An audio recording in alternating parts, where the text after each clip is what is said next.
All right, we just got our stand set up and coming in here Saturday morning. Should be a perfect morning, perfect south wind. And we're gonna try a decoy in the timber. I've never done that, but I'm ready, to have some action. If something, I call at it and they can't find where I'm at, it sees the decoy and comes in like they do in a field. So we're gonna try a decoy in the timber. We already got the arm set up, we got the stand set up, we got everything trimmed out, and cold front coming. I'm gonna go ahead and leave the decoy at the base of the tree assembled. Maybe just take the head off, and that way, just a lot less to carry to the stand and a lot quieter setting up. Everything's ready to go. I'm gonna put the base in the ground where I want it. It's supposed to be a south wind, so just a tip. If you have extra decoys or you're gonna be hunting and you can kind of do some preparation for your hunt, go ahead and leave your decoy at the tree so it's ready to go. And that way you'll be encouraged to use it and not be lazy and leave it in the car. All right, we got some fresh sign here. Good scrape action going. So there's kind of a oak flat, you could say, right through here. And it's a hub. Awesome transitional spot. We got our stand hung about 40 yards from here. Anything that's cruising going over here east and west, we're gonna pick it up and hopefully call it, or we'll see the decoy in this open timber. Good to see this sign though.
October 29th, 25-degree morning.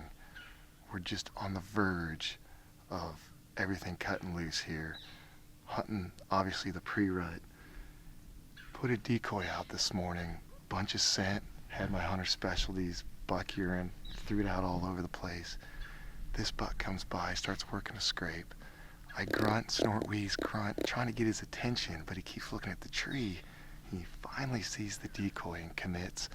I have an awesome 20-yard shot, and I think we have a buck down. I'm hunting one of my favorite farms just north of Manhattan, Kansas.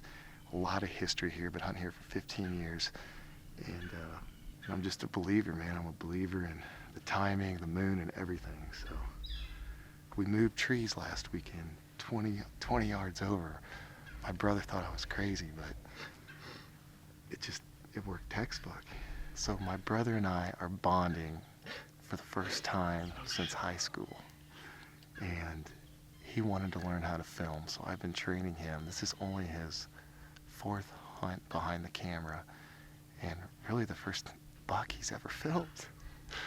So we made a commitment. I went with a rookie, and hopefully it paid off. Family brother moment. All right, we just got out of the tree. You can see our setup here. Check this out. Got the buck decoy set right here. And this is what sealed the deal. And this, this is the first time I've ever used a decoy in the timber, and I will never not do it again, because if they can see it, they will come. And you know that on a field, but in the woods, same thing. You grunt, you snort, wheeze. The buck was looking, where's it at? It was harder for him to see, but when he saw it, total commitment. It gave me a 20-yard freaking shot, and I'm jacked up. We're gonna check over here. I'm pretty sure the buck went down on this hillside, but let's go find this deer. Come on. Dominant buck down right over there. Let's go get him. And my brother, who is a novice video, but got it done with some expert training. He's 6'5", 6'4", 6'5", 300 pounds. And, I'm a big guy myself, so hiding both of us in a tree, I don't know. You got to have a decoy to distract their attention, because we look like two Sasquatches.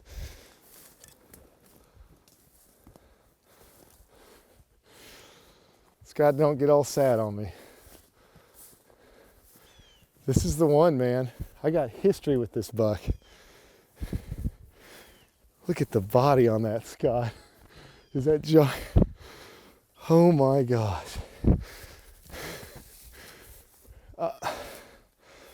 Holy cow, look at this cage. Just a giant. Look at the mass.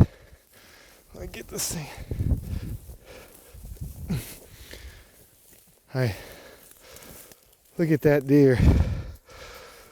Holy cow, this deer is all of 160. Stud.